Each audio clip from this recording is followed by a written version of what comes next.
Hello everyone, I'm Captain Logan. And I'm Vince! And it's time once again to recommend things! Hi Vince! Hi Cap. What do you recommend today, man? Today, I'm recommending, well, I'll tell you what.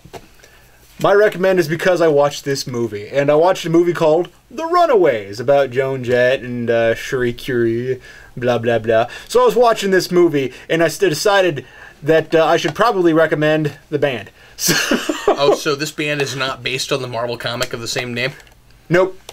Not at all. Was that a Bendis thing? Runaways? Vaughn. Oh, that's right. I still Yeah. never read that. Yeah. I've been told for years by Eric Holden and a number of other people that I should read that. The early stuff's pretty good. Cool. Later on, not so much. Anyway, so Vince recommends Runaways and Runaways. I do not recommend the movie. I recommend Dakota Fanning's performance from the movie. But the movie is... Boy, that's pretty sad when you have to recommend a performance. You're like, I recommend going to the YouTube video where somebody ripped out the good parts. You know, the problem with the... I'll get to the recommend in a second. The problem with the Runaways movie is that they cast an actress who is just completely wrong and incompetent in the way of emoting. She either over-emotes or it comes off as insincere. And that actor's name is... Can you guess it? Kristen Stewart. she's just so... Now, I've seen her in things where she did well, but largely she plays a teenager who is kind of aloof and disinterested in life. But then you get to Joan Jett, who has this kind of zeal for rock and roll and for life, and you don't get that from Kristen Stewart. And the stuff where she's supposed to be super excited, it just comes off as, you know, as if she's reading lines. And oh, okay. So that wasn't an act in those movies so much as just they cast her because that's what she's like already.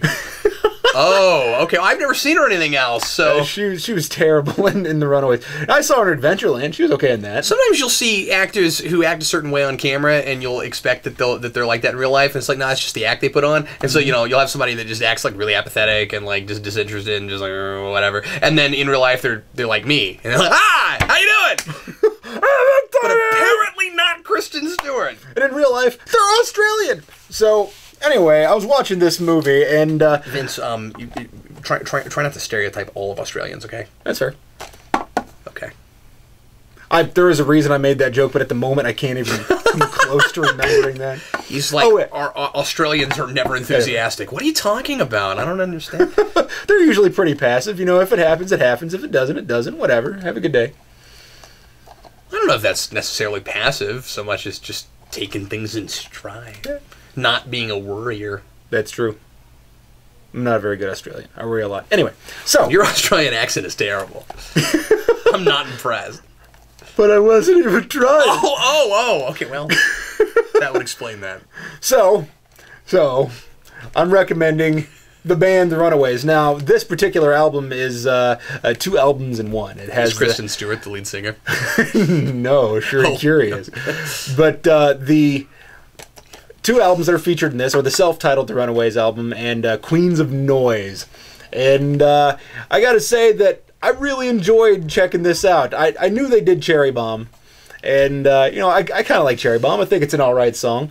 And now knowing that the person who was the main vocalist was around 16 or 17 at the time of the recording, kind of impresses me how mature the voice is. So, you know what?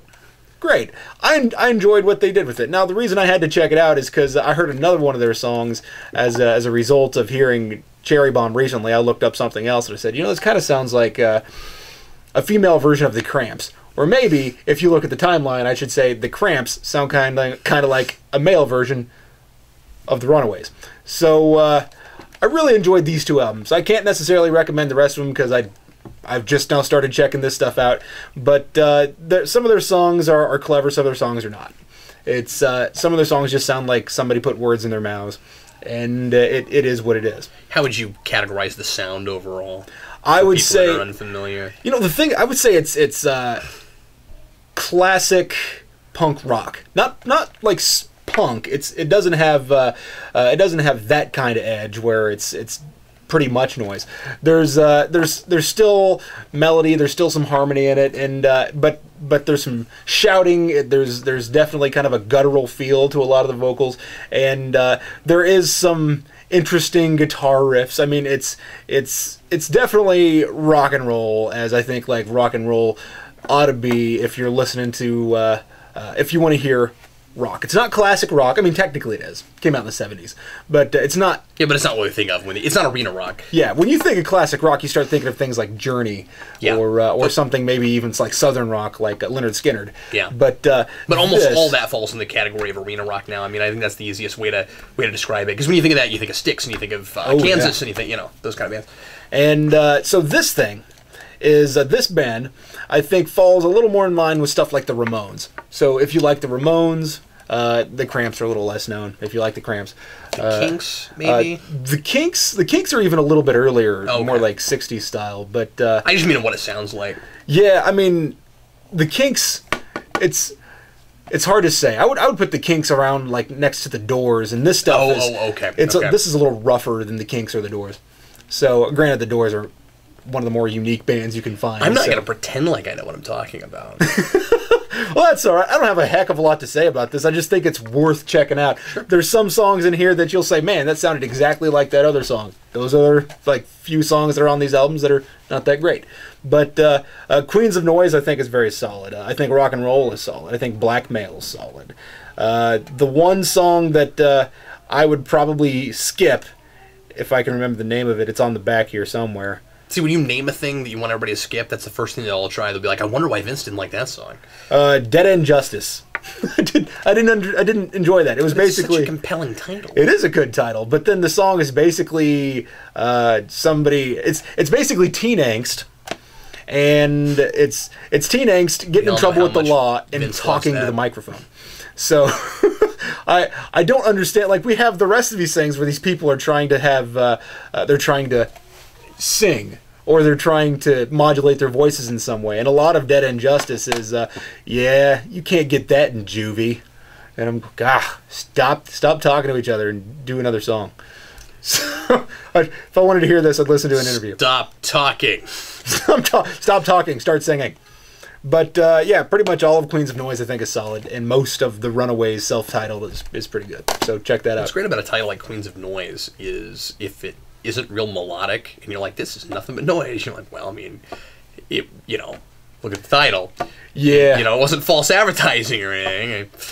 So, I mean, I'm listening to that. I'm not saying it's like that. I'm just saying that bands that where somebody's parents would be like, hey, that's just noise. You're like, well, I know that. That's why it says that. And you're exactly right, because that's kind of when this thing came out in the style that it was. Well, not necessarily this album, but these two albums, when they came out, this was in that heart of the like, that's really noise.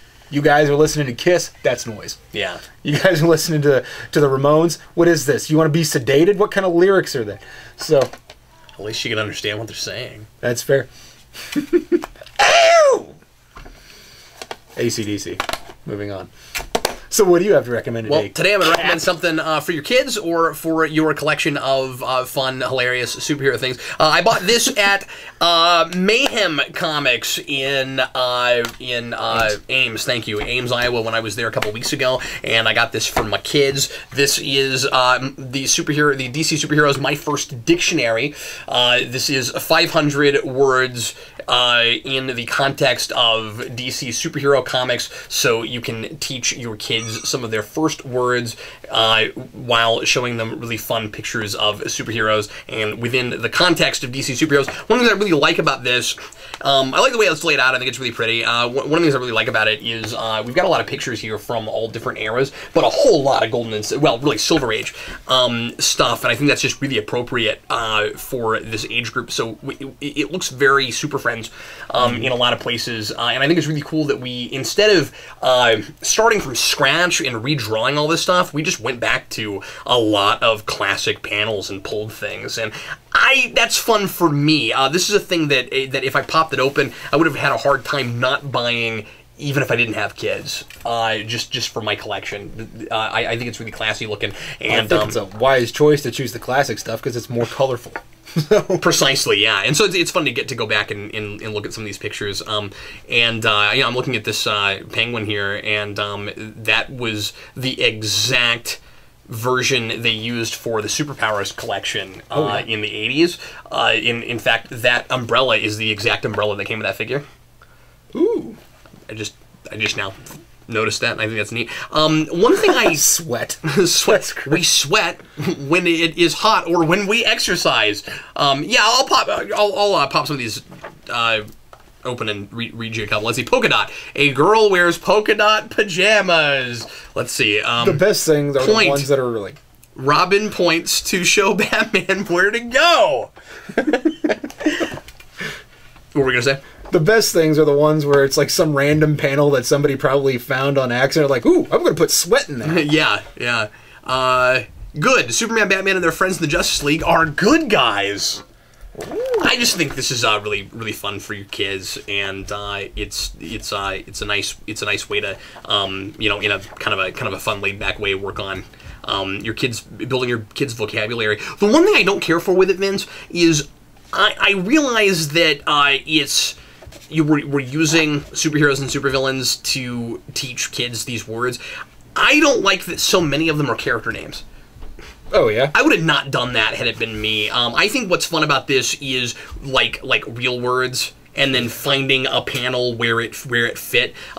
Next, Batgirl has just landed on the street. Robin will be next.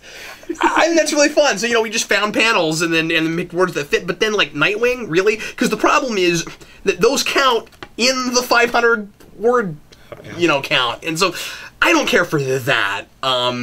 I think it might have been neat to have like a separate section at the back that's like a who's who kind of thing, and then for the actual words, But I mean, things like outer space. Green Lantern can fly among the stars in outer space. Like that's cool, because outer space is an actual thing. But I don't need. But like Paradise Island, really.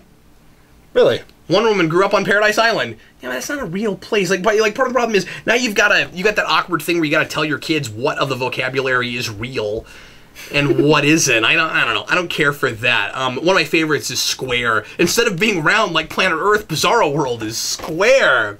That's cool. That's pretty cool. Fun. Overall, though, I think this is really neat. It's a good thick book, so it's not going to get messed up really easily. How much can you snag that thing for? I bought this for a little less than cover, so cover 16. That's not bad. Yeah. Hardback book, a lot of art, appropriate for kid. There you go. Yeah. So yeah, that's what I recommend today. And everybody, thanks as always for watching us recommend stuff. We'll recommend something for you once again next week. So I'm recommending something inappropriate for children. And, well, this is par for the course for us, really. Anyway, thanks again, folks. Be sure to appreciate it. I'm Captain Logan. And I'm Vince. See you again next week.